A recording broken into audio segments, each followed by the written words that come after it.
عمران خان کی جیل میں صحت خراب ہے، وزن گر گیا ہے، ہسپتال منتقل کرنا ناگزیر ہو چکا ہے۔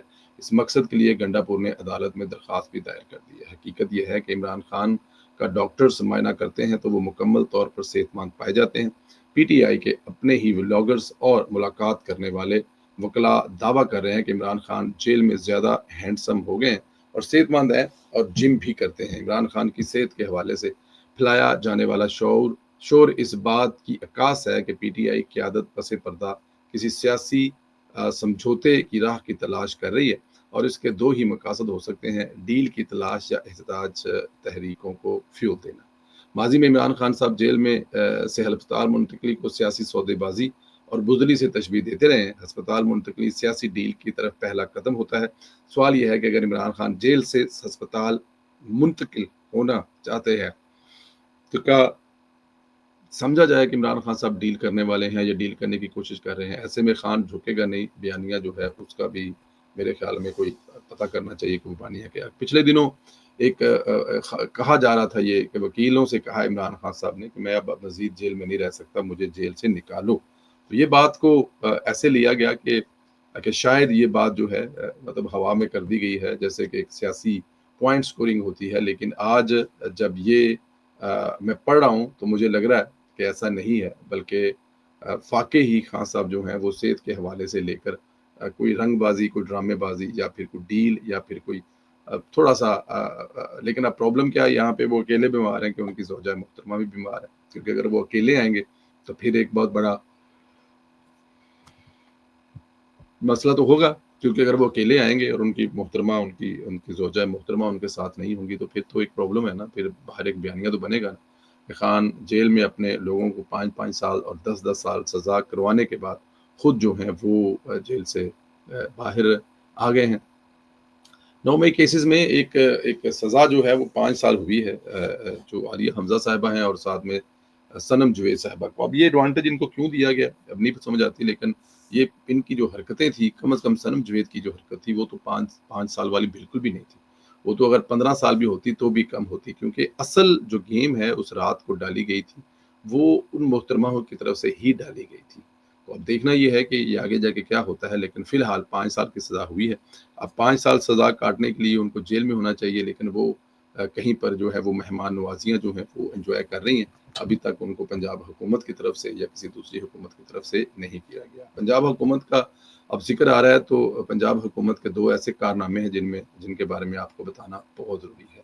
13 ارب 80 کروڑ کی آخری قسط جو ہے وہ ادا کر دی گئی ہے، اور بر وقت ادائیگی نہ ہوتی تو یومیہ جو ہے وہ 50 کروڑ جو ہے سود ادا کرنا پڑتا۔ سیکرٹری پنجاب نے پنجاب حکومت کی کامیابی حکمت عملی کی سبب پنجاب میں گندم جو گندم جو ایک خریدنے کا منصوبہ تھا نا جی، اب وہ ختم ہو گیا۔ 13 ارب 80 کروڑ کی آخری قسط جو ہے وہ نیشنل بینک کو ادا کر دی گئی ہے، اور پنجاب حکومت کے مطابق یہ صوبے کی تاریخ کا ایک نیا ریکارڈ اور گڈ گورننس ہے۔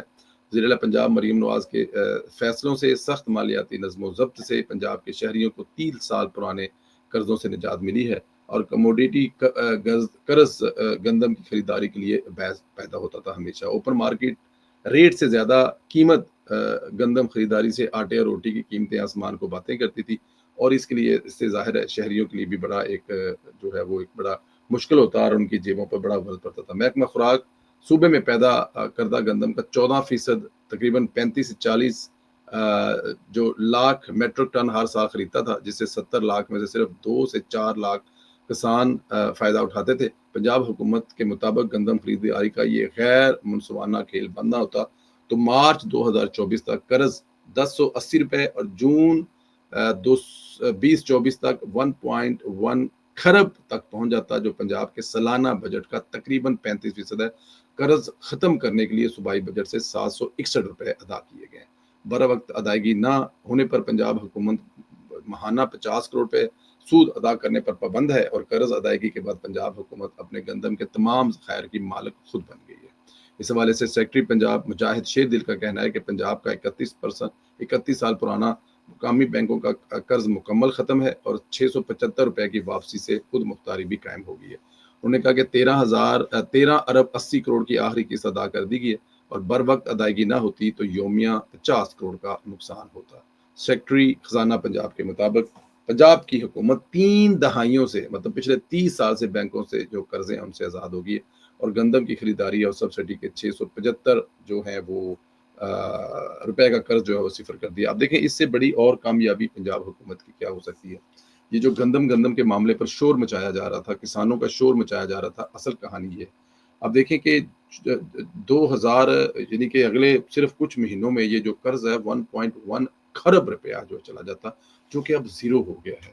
اور جو پنجاب حکومت ہے وہ گندم کی مالک بھی خود بن گئی ہے اور لوگوں کو اب انشاءاللہ تعالیٰ اس کا رزلٹ بھی آنا شروع ہو جائے گا۔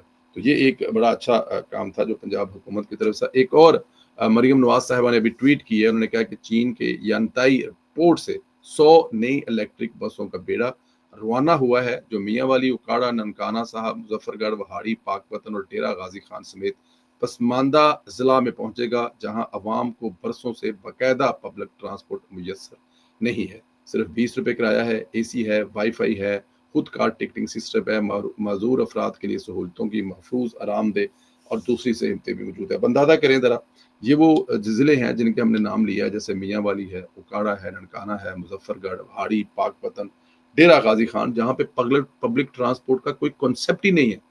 وہاں پر کبھی پبلک ٹرانسپورٹ آپ کو نظر ہی نہیں آئی ہوگی، اور وہاں پہ چلیں گی الیکٹرک بسیں جن میں وائی فائی بھی ہے، اے سی بھی ہے، آپ ٹکٹ بھی اس کے اندر سے وہ خرید سکتے ہیں، اور بہت ساری دوسری سہولتیں جو بھی ہیں، اور کرایہ اس کا صرف 20 روپے میں۔ 20 روپے کے نوٹ اب فقیر کو دیں گے تو وہ بھی آپ سے نہیں لے گا، لیکن پنجاب حکومت جو ہے اپنی عوام کے لیے سہولتیں پیدا کر رہی ہیں۔ پبلک ٹرانسپورٹ اور الیکٹرک بسیں اور گرین پنجاب کا یہ جو مریم نواز کا خواب ہے انشاءاللہ تعالیٰ پورا ہو رہا ہے۔ ہزاروں بسیں جو ہیں وہ آرڈر ہیں جن کا پاکستان وہ پنجاب پہنچنی ہیں، جن میں سے 100 بسیں جو ہیں وہ پورٹ پہ تیار کھڑی ہیں اور آ رہی ہیں۔ میرے خیال میں مریم نواز کا یہ اپنے ان صوبے ان ضلع کے لوگوں کے لیے 14 اگست کا ایک جسے کہتے ہیں نا کہ تحفہ آپ کہہ سکتے ہیں، اور ایسے تحفے تو اب اپنی بیٹی جو ہے اپنے عوام کے ساتھ ہر دوسرے دن شیئر کر رہی ہیں، اس میں تو کوئی شک نہیں ہے۔ 14 اگست جو ہوگا کل، آج 13 اگست ہے، آج کی رات آپ کو پتہ ہے کہ کچھ انتشاریے جو ہیں وہ باہر نکلیں گے اور باہر نکل کے کوئی اس قسم کی گیم کرنے کی کوشش کریں گے۔ آپ نے بالکل بھی اسے نہیں ان سے جسے کہتے ہیں نا کہ اس کا کوئی فکر فاقہ نہیں کرنا۔ وہ کوشش کریں گے انتشار پھیلانے کی، وہ کوشش کریں گے انتشار پسندی پیدا کرنے کی، لیکن آپ لوگ مست ہو کر 13 اگست کی رات منائیں اور صبح 14 اگست جو ہے وہ آپ کو انشاءاللہ تعالی مبارکباد کہیں گے۔ سلامت رہیں، خوش رہیں، دعائیں ہمیشہ آپ کے ساتھ ہیں۔ اللہ پاک آپ لوگوں کو اپنے حفظ و امان میں رکھے۔ کمنٹس باکس میں پاکستان زندہ باد، ہمیشہ زندہ باد کا نعرہ لگانے مت بھولیے گا۔ خدا حافظ۔